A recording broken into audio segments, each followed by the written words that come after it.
Tonight we are talking about Ask Us Anything. So nothing off the table tonight. 855-LAW-1955 is the number.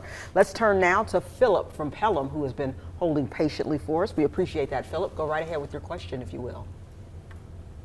Hey, thank you very much for taking my call. I was in a automobile accident in Pelham.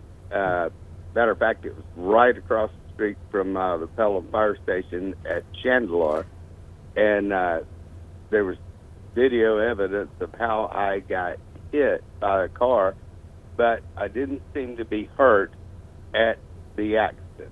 And what I'm wondering is, all of a sudden I have severe hip pain, and well, it's my car's been in the shop for 2 months, so y'all can understand that, how long it takes to get a car fixed these days. But anyway, all of a sudden my hip pain from where it vibrated me from one side to the other, and now I have severe hip pain and sciatic nerve problems, and I was wondering where I stand on trying to do something about this. Philip, you've got a difficult situation. I'm guessing from the length of time your car has been in the shop that the accident happened 2 months ago. The further away from the accident, the more difficult it is to prove what lawyers call causation. And we have to prove two things to be successful in a case. One is liability, is someone at fault for your accident. The second is causation. What injuries did this accident cause? Now that question is answered by your physicians. So I would get in touch with a lawyer. What we do at our firm is we will send your physician what's called an opinion letter.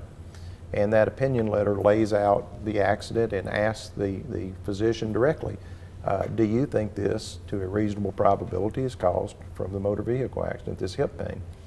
And the physician will write us back, and we have to live with whatever the doctor says. So if he writes us back and says, yeah, I know it's been a little while, but I think it is related, then you can go forward with your case. But if your doctor says, no, I can't say that it's probably related, then unfortunately you probably wouldn't be able to make that claim. So would you advise him to reach out to an attorney first, or to his doctor? No, he needs to reach out to an attorney. His attorney will send, we would send an opinion letter. Different lawyers do it different ways, but your attorney would get an answer to that question for you. Well, certainly wish you the very best with that Absolutely. situation.